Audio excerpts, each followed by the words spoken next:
नमस्कार, सुप्रभात। स्वागत है आपका। मैं हूं आपके साथ अमृता चौरसिया। खबरों को विस्तार से जानेंगे, लेकिन उससे पहले नजर सुर्खियों पर। संसद की शीतकालीन सत्र के दूसरे सप्ताह का आज तीसरा दिन। लोकसभा में चुनाव सुधारों पर कल शुरू हुई चर्चा आज भी रहेगी जारी। केंद्रीय कानून मंत्री अर्जुन राम मेघवाल ने कहा, मतदाता सूचियों की शुद्धता के लिए SIR जरूरी। बाबा साहेब आम्बेडकर के एक व्यक्ति एक वोट के मूल्य के सिद्धांत के आधार पर हो रही है SIR। वंदे मातरम के 150 साल पूरे होने पर राज्यसभा में कल शुरू हुई विशेष चर्चा आज भी रहेगी जारी। चर्चा की अगुवाई करते हुए गृहमंत्री अमित शाह ने कहा, संसद में चर्चा से इसके असली महत्व और गौरव को समझेगी आने वाली पीढ़ियां। बोले, वंदे मातरम ने देश को आजादी दिलाने में मदद की, यह अब अमृतकाल में देश को विकसित बनाने में करेगा मदद।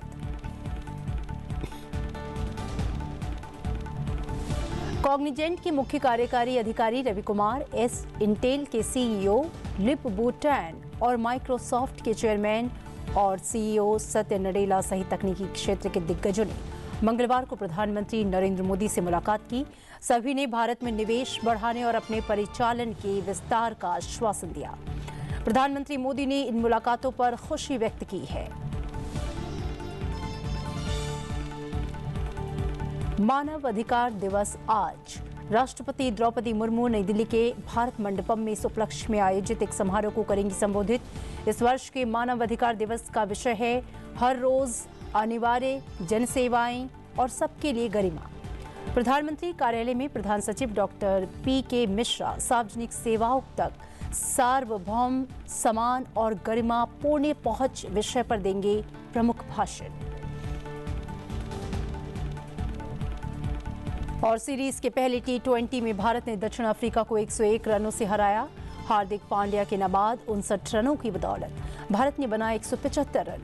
12.3 ओवर में 74 रनों पर सिमटी दक्षिण अफ्रीका की टीम। एक ही ओवर में 2 विकेट लेने वाले बुमराह ने T20 में पूरा किया अपने विकेटों का शतक।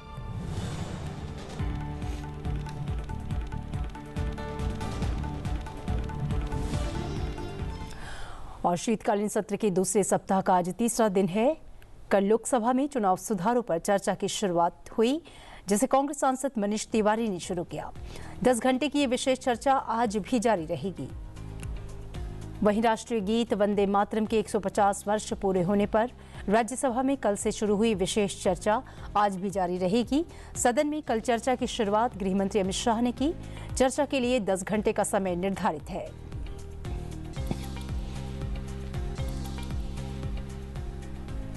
संसद के शीतकालीन सत्र में मंगलवार को राज्यसभा में वंदे मातरम पर विशेष चर्चा शुरू हुई। चर्चा की शुरुआत करते हुए गृहमंत्री अमित शाह ने कहा कि वंदे मातरम केवल एक गीत नहीं, बल्कि देश की आजादी, राष्ट्रीय चेतना और मां भारती के प्रति समर्पण का एक शक्तिशाली मंत्र है। गृहमंत्री ने कहा कि इस विषय को किसी राजनीतिक नजरिए से नहीं देखा जाना चाहिए, क्योंकि ये भारत के गौरव, राष्ट्रभक्ति और राष्ट्रीय अस्मिता से जुड़ा सवाल है। अमित शाह ने कहा कि वंदे मातरम ने स्वतंत्रता संग्राम के दौरान ऐसा उत्साह और जोश भरा कि ये नारा पूरे देश में आजादी का उद्घोष बन गया। वंदे मातरम के माध्यम से बंकिम बाबू ने हमारी संस्कृति, राष्ट्र को माता मानकर उसकी आराधना करने की परंपरा और सांस्कृतिक राष्ट्रवाद को पुनर्स्थापित किया। वंदे मातरम की रचना की पृष्ठभूमि हम सब ने जरूर याद करनी चाहिए। उसकी पृष्ठभूमि में सदियों तक इस्लामिक आक्रमण को झेलकर इस देश की संस्कृति और इस देश का इतिहास झंझोड़ने का काम, शीर्ण वीर्ण करने का काम हुआ था। उसके बाद अंग्रेजों ने अपने शासन के काल में, भारत के गुलामी के काल में एक नई सभ्यता, एक नई संस्कृति हमें थोपने का प्रयास किया था। और उस वक्त ये वंदे मातरम का रचना बंकिम बाबू ने की, और वो रचना के अंदर बहुत बारीकी से जो हमारी मूल सभ्यता थी, हमारा सांस्कृतिक राष्ट्रवाद था, देश को माता के रूप में कल्पना कर देश की माता के रूप में जो कल्पना की, इसकी आराधना करने की हमारी परंपरा थी, उसको उन्होंने पुनः प्रस्तापित किया था। और इसीलिए ये गीत देखते देखते कोई प्रचार के बगैर, उस वक्त ना सोशल मीडिया था ना प्रचार के कोई साधन थे, उल्टा जो सरकार थी वो तो उसको रोकना चाहती थी, प्रतिबंध लगाती थी। वंदे मातरम बोलने वालों पर कोड़े बरसाए जाते थे, जेल में डाल दिए जाते थे। फिर भी वो सारे प्रतिबंधों को पार कर हर एक व्यक्ति के मन को भी छुआ, आत्मा को भी छुआ, और अनेक प्रताड़नाएं झेलते हुए भी वंदे मातरम कश्मीर से कन्याकुमारी तक फैल गया। गृहमंत्री अमित शाह ने कहा कि ये गीत आज भी उतना ही प्रासंगिक है जितना स्वतंत्रता संग्राम के समय था, और जब 2047 में भारत विकसित राष्ट्र बनने की दिशा में आगे बढ़ रहा होगा तब भी वंदे मातरम की भावना उतनी ही दृढ़ बनी रहेगी। पहले भी कहा कि वंदे मातरम काल बाह्य कभी नहीं होगा। उसकी रचना हुई तब भी उसकी इतनी ही जरूरत थी जितनी आज है। और मान्यवर, उस जमाने में वंदे मातरम देश को आजाद बनाने का कारण बना, और अमृत काल में देश को विकसित और देश को महान बनने का नारा वंदे मातरम बनेगा, इसका मुझे पूरा विश्वास है। और मैं मानता हूं कि सदन में बैठे हुए सभी सदस्यों की साझी जिम्मेदारी है कि हम बच्चे बच्चे के मन में वंदे मातरम के संस्कार पुनः जागृत करें, हर युवा के मन में वंदे मातरम के नारे को प्रस्तापित करें, हर किशोर को वंदे मातरम की व्याख्या के रास्ते पर अपना जीवन समर्पित करने के लिए उसको प्रेरित करें। और वंदे मातरम का ये उद्घोष ही हमारे आजादी के सेनानियों ने जो भारत की कल्पना की थी वो भारत की रचना का कारण बनेगा। और मैं मानता हूं कि सदन की भावना हमारी युवा पीढ़ी तक विशेषकर पहुंचेगी, इसका मुझे पूरा विश्वास है। शीतकालीन सत्र के 8वें दिन मंगलवार को लोकसभा में चुनाव सुधारों पर चर्चा शुरू हुई। चर्चा में हस्तक्षेप करते हुए विधि और न्याय मंत्री अर्जुन राम मेघवाल ने कहा कि कांग्रेस के राज में कई बार मतदाता सूचियों का विशेष गहन पुनरीक्षण SIR किया गया, लेकिन अब विपक्षी दल इस काम पर सवाल उठा रहे हैं। उन्होंने देश के मतदान ढांचे की तारीफ करते हुए कहा कि आज़ादी के बाद से सभी को बराबर वोटिंग का अधिकार मिला है। उन्होंने कहा कि चुनाव केवल राजनीतिक कवायद नहीं है बल्कि लोकतंत्र का एक ऐसा उत्सव है जिसमें करोड़ों लोग हिस्सा लेते हैं। उन्होंने कहा कि देश में चुनाव प्रक्रिया डॉक्टर BR अम्बेडकर द्वारा निर्धारित सिद्धांतों के अनुसार संपन्न कराई जाती है। 26 जनवरी 1950 को भारत का संविधान लागू हुआ, लेकिन उससे एक दिन पहले, मंत्री जी मैं आपकी बात कर लूंगा, आपकी बात मैं करूंगा, अभी खादी की करनी है ना, मैं करूंगा। 26 जनवरी 1950 को भारत का संविधान लागू हुआ, ये आपके माध्यम से सदन को बताना चाहता हूं। उससे एक दिन पहले 25 जनवरी 1950 को ही चुनाव आयोग का गठन किया हमारे संविधान निर्माताओं ने। उन्होंने कितना महत्व दिया चुनाव आयोग का, यह विषय तो भी समझना चाहिए ना हमें। इसलिए यह बात सभी को समझनी चाहिए कि संविधान निर्माताओं के लिए इलेक्शन कमीशन बहुत ही महत्वपूर्ण संस्था थी। देश में संपन्न हुए 2024 के आम चुनाव में कुल 97.79 करोड़ मतदाताओं को मतदाता सूची में शामिल किया गया। चुनाव आयोग के अनुसार इसमें 6 राष्ट्रीय पार्टियां सहित कुल 743 राजनीतिक दलों ने लोकतंत्र के महापर्व में भाग लिया। चुनाव आयोग की स्थापना के उपलक्ष्य में हर वर्ष, सभापति जी ये भी ध्यान देने की बात है, हर वर्ष 25 जनवरी को नेशनल वोटर्स डे देश की पार्टियों के प्रतिनिधियों के साथ और विदेशी प्रतिनिधि जो आते हैं उनके साथ चुनाव आयोग एक समारोह करता है। और मैं भी उस समारोह में जाता हूं, मैंने भाग लिया है। और भारत के चुनाव आयोग, चुनाव प्रणाली, चुनाव संचालन को लेकर के वहां पर जो विदेशी प्रतिनिधि आते हैं वो बहुत भूरी प्रशंसा करते हैं।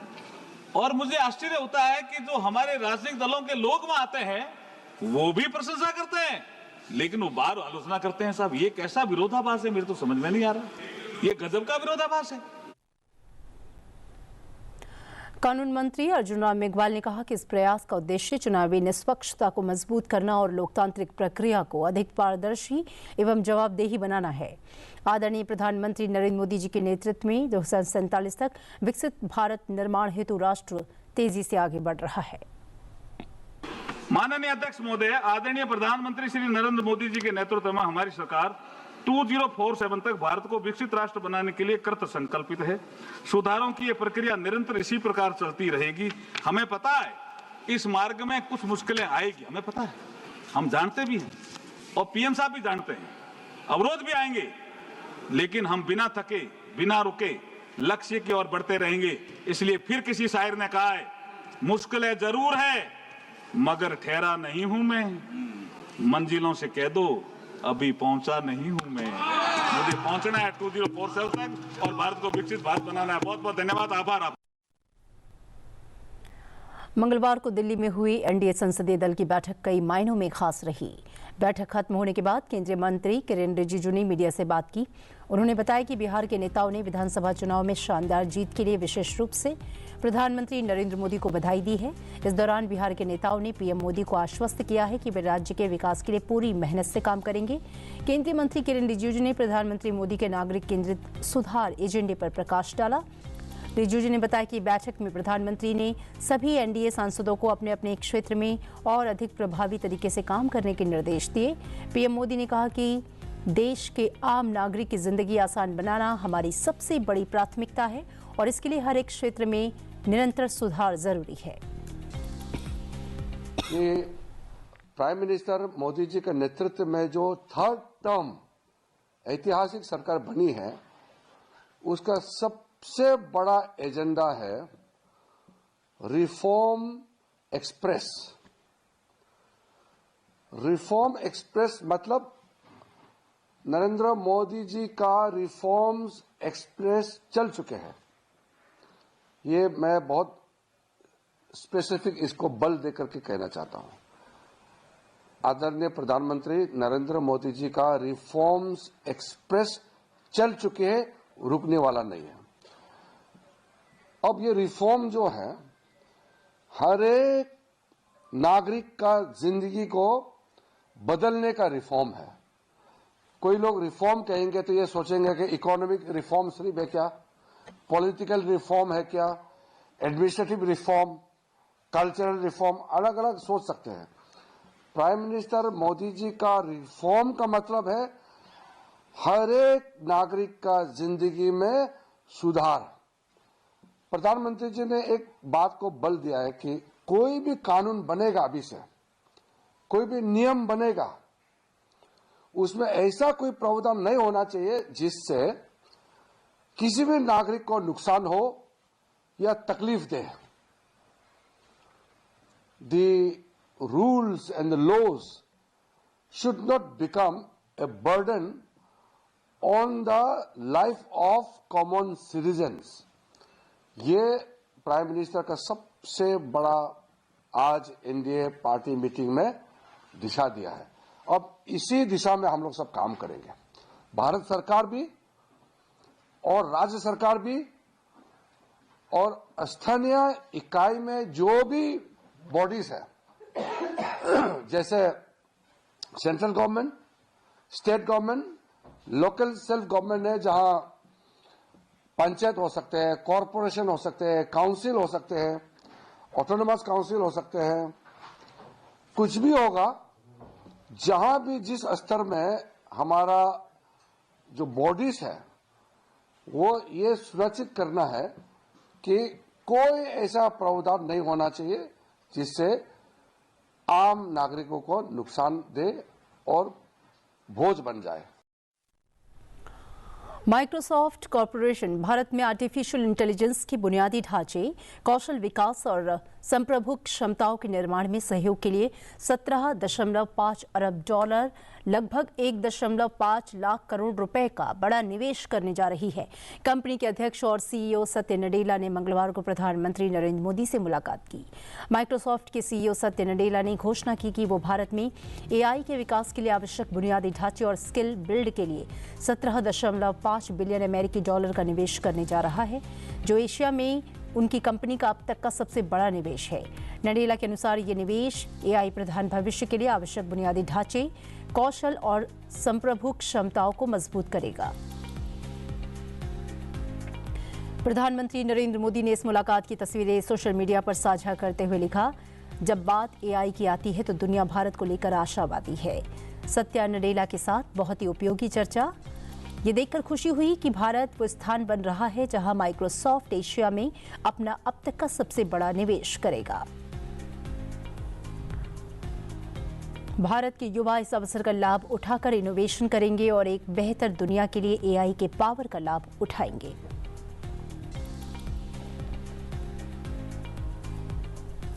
इंटेल और कॉग्निजेंट के शीर्ष नेतृत्व ने मंगलवार को प्रधानमंत्री नरेंद्र मोदी से मुलाकात की। प्रधानमंत्री ने दोनों वैश्विक कंपनियों की भारत के प्रौद्योगिकी क्षेत्र में साझेदारी का स्वागत किया। प्रधानमंत्री ने सोशल मीडिया मंच एक्स पर पोस्ट में लिखा कि लिप बूटेन से मिलकर खुशी हुई। भारत इंटेल की हमारे सेमीकंडक्टर सफर में प्रतिबद्धता का स्वागत करता है। मुझे विश्वास है कि इंटेल को हमारे युवाओं के साथ मिलकर नवाचार आधारित प्रौद्योगिकी भविष्य बनाने में शानदार अनुभव होगा। उन्होंने कॉग्निजेंट के मुख्य कार्यपालक अधिकारी सीईओ रवि कुमार एस और कॉग्निजेंट इंडिया के चेयरमैन एवं प्रबंधक निदेशक राजेश वरियर से मुलाकात कर दूसरी पोस्ट में लिखा, रवि कुमार एस और राजेश वरियर से मुलाकात अच्छी हुई। भारत कॉग्निजेंट की भविष्योन्मुखी क्षेत्रों में निरंतर साझेदारी का स्वागत करता है। हमारे युवाओं का कृत्रिम मेधा और कौशल पर ध्यान एक जीवंत सहयोग के लिए आधार तैयार करता है। प्रधानमंत्री नरेंद्र मोदी की अध्यक्षता वाली 3 सदस्यीय समिति बुधवार को अगले मुख्य सूचना आयुक्त और केंद्रीय सूचना आयोग में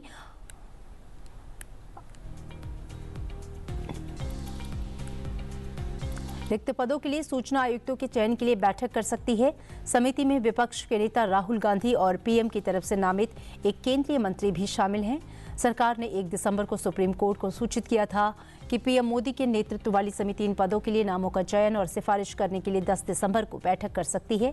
सूचना के अधिकार अधिनियम की धारा 12(3) के तहत प्रधानमंत्री इस समिति के अध्यक्ष होते हैं, जिसमें विपक्ष के नेता और प्रधानमंत्री द्वारा नामित एक केंद्रीय मंत्री शामिल होते हैं। ये समिति मुख्य सूचना आयुक्त और सूचना आयुक्तों की नियुक्ति के लिए नामों का चयन और सिफारिश करती है।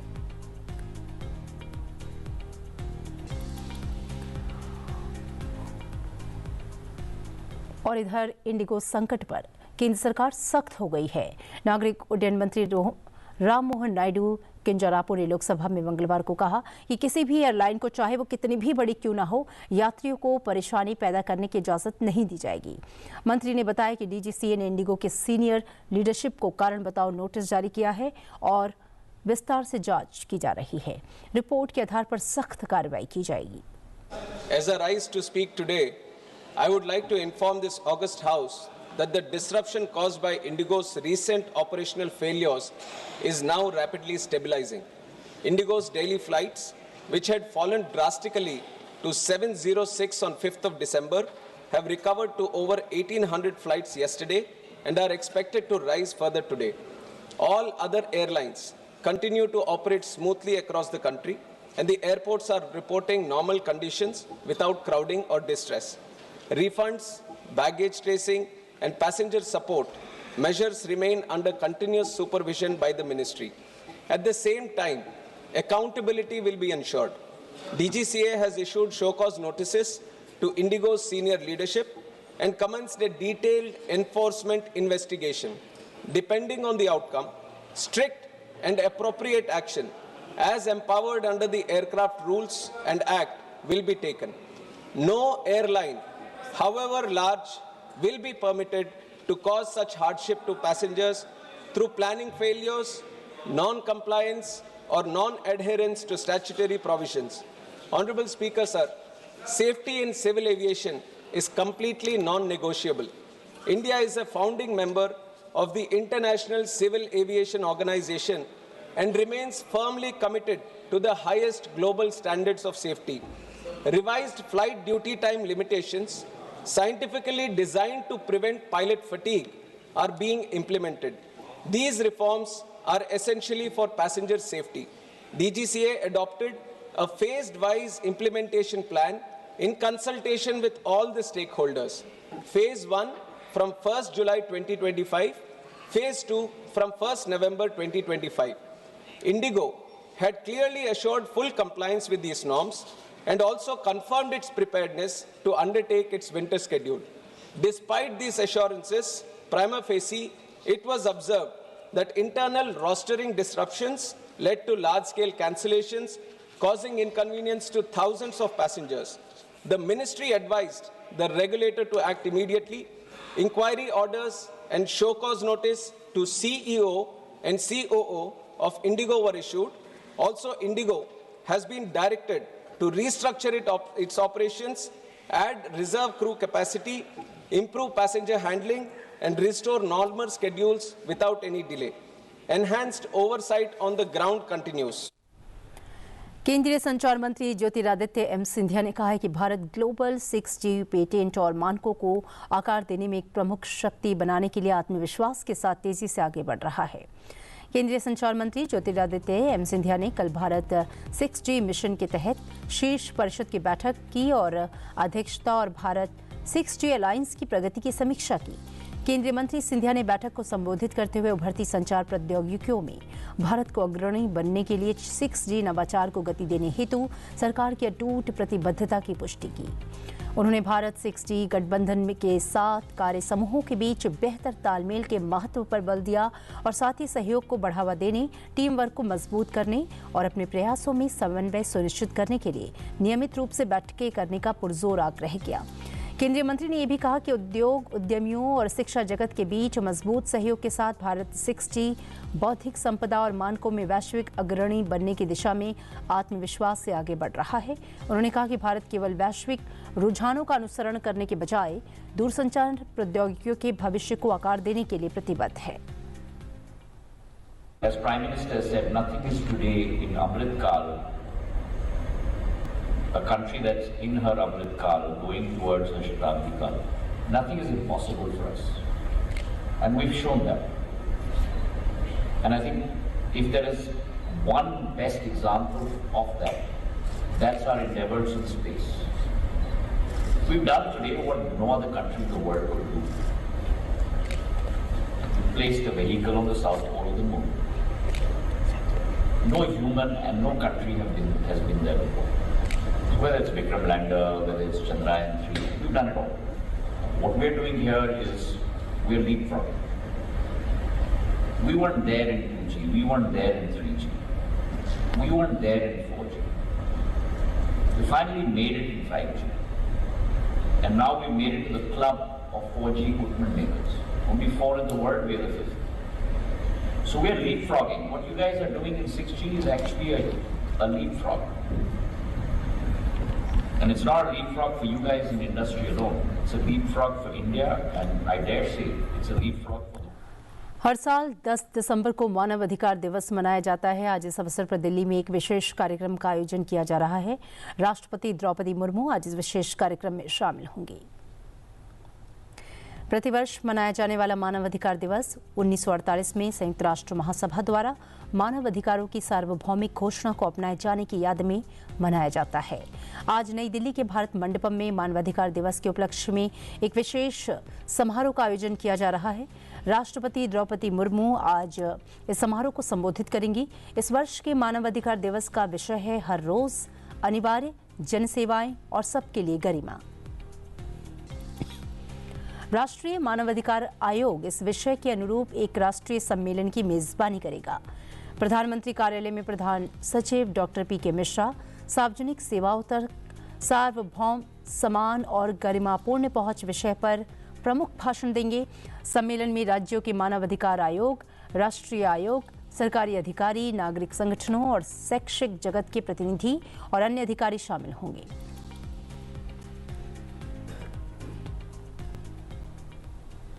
और भारतीय हस्तशिल्प की समृद्ध परंपरा और कारीगरी रचनात्मकता को सम्मानित करते हुए राष्ट्रपति द्रौपदी मुर्मू ने मंगलवार को नई दिल्ली में साल 2023 और 24 के लिए राष्ट्रीय हस्तशिल्प पुरस्कार प्रदान किए। इस अवसर पर उन्होंने कहा कि कला और कारीगर समुदायों के बारे में अपनी भावनाएं व्यक्त करके उन्होंने इस बात की जानकारी दी कि भारतीय शिल्पकारों ने अपने ज्ञान, समर्पण और कड़ी मेहनत से वैश्विक स्तर पर अपनी पहचान बनाई है और अब उन्हें अपने उत्पादों के लिए विशिष्ट जीआई टैग प्राप्त करने पर ध्यान केंद्रित करना होगा। राष्ट्रपति ने कहा कि ये जीआई टैग अब भारतीय शिल्पकारों के उत्पादों की पहचान और विश्वसनीयता को मजबूत करने का एक महत्वपूर्ण माध्यम बन गया है। हस्तशिल्प हमारी सांस्कृतिक पहचान के साथ साथ जीविका उपार्जन का महत्वपूर्ण साधन भी है। ये सेक्टर देश के 32 लाख से ज़्यादा लोगों को रोजगार प्रदान करता है। उल्लेखनीय है कि हस्तशिल्प से रोजगार और आय प्राप्त करने वाले अधिकांश लोग ग्रामीणों या दूरदराज के क्षेत्र से है। ये क्षेत्र रोजगार और आय का विकेंद्रीकरण करके समावेशी विकास को बल देता है। हमारे शिल्पकारों के पीढ़ियों से संचित ज्ञान, उनके लगन तथा मेहनत के बल पर भारतीय हस्तशिल्पी उत्पादों ने विश्व भर में अपनी पहचान स्थापित की है। इस पहचान को सशक्त बनाने के लिए जीआई टैग एक महत्वपूर्ण माध्यम बन गया है। मैं जानकर खुशी हुई कि 336 ऐसे शिल्पों को जीआई टैग दिया गया है। मेरा इस क्षेत्र से जुड़े सभी लोगों से अनुरोध है कि अपने विशिष्ट उत्पादों के लिए जीआई टैग प्राप्त करने की दिशा में आगे बढ़े। इससे आपके उत्पादों को राष्ट्रीय और अंतर्राष्ट्रीय स्तर पर एक विशिष्ट पहचान मिलेगी और आपकी साख बढ़ेगी। हस्तशिल्प हमारी भारत के स्वच्छ ऊर्जा लक्ष्यों को बढ़ावा देते हुए भारतीय सेना ने सोमवार को औपचारिक रूप से जैव डीजल को अपनी ईंधन आपूर्ति श्रृंखला में शामिल किया। बायोडीजल की पहली खेप को उप सेना प्रमुख लेफ्टिनेंट जनरल पुष्पेंद्र पाल सिंह ने नई दिल्ली में आयोजित एक समारोह में हरी झंडी दिखाई। ये समारोह सेना सेवा कोर के 265वें कोर दिवस के अवसर पर आयोजित किया गया था। इस कार्यक्रम में क्वार्टर मास्टर जनरल आपूर्ति एवं परिवहन महानिदेशक और भारत पेट्रोलियम कॉर्पोरेशन लिमिटेड के निदेशक शुभंकर सेन सहित वरिष्ठ अधिकारी उपस्थित थे। पेट्रोलियम एवं प्राकृतिक गैस मंत्री हरदीप सिंह पुरी ने सोशल मीडिया पर पोस्ट के जरिए अपनी प्रसन्नता जाहिर की। उन्होंने इसे प्रधानमंत्री नरेंद्र मोदी के नेतृत्व में एक स्थायी भविष्य की ओर भारत की यात्रा में एक और मील का पत्थर बताया। ये पहला राष्ट्रीय जैव ईंधन नीति के अनुरूप है और सेना के रसद और संचालन ढांचे में पर्यावरण अनुकूल उपायों को एकीकृत करती है। भारत ने मंगलवार को पहले T20 इंटरनेशनल में दक्षिण अफ्रीका को 101 रन के बड़े अंतर से हराया। इस जीत के साथ सूर्यदेव कुमार यादव के नेतृत्व वाली टीम इंडिया ने 5 मैचों की सीरीज में 1-0 की बढ़त हासिल कर ली। भारत ने पहले बल्लेबाजी करते हुए 6 विकेट पर 175 रन बनाए।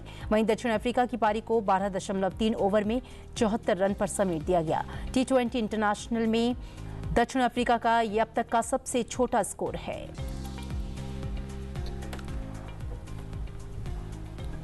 और तेलंगाना राइजिंग ग्लोबल समिट 2025 का समापन भारत फ्यूचर सिटी में हुआ। चलते चलते आपको दिखाते हैं इस समापन समारोह की कुछ झलकियां। दीजिए इजाजत, नमस्कार।